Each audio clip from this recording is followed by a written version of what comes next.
hindi sila pumayag dahil dito. So, ano nga ba ang dahilan?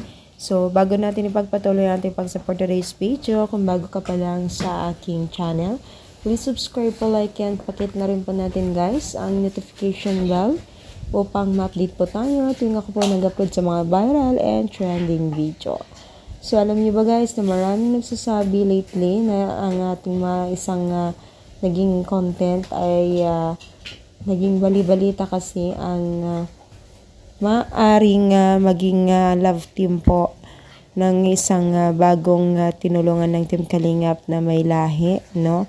Pero syempre may mga iba't ibang reaction ng netizens na hindi nila gusto, especially po dito sa sinasabi nila na maaring si Edo ay siya ang maging love team niya dahil tapos na daw sila di umano kay Beyonce. Pero syempre hindi pumayag ng mga ilan netizens na taga-supporters ng Team Kalingap dahil nga po ay malayo daw kanilang agwat at isa pa sanay na daw di umano sila kay Beyonce na kanyang partner.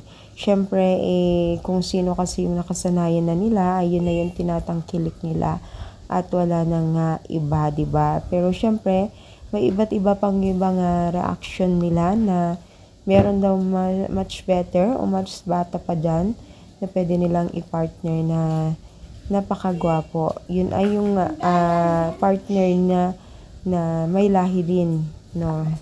So, marami po ang may mga ayaw po na magkaroon ng partner si Edo ng ibang babae. So, ano masasabi ninyo? I-comment down, palike pang ating video. Thank you so much guys. More power and God bless po.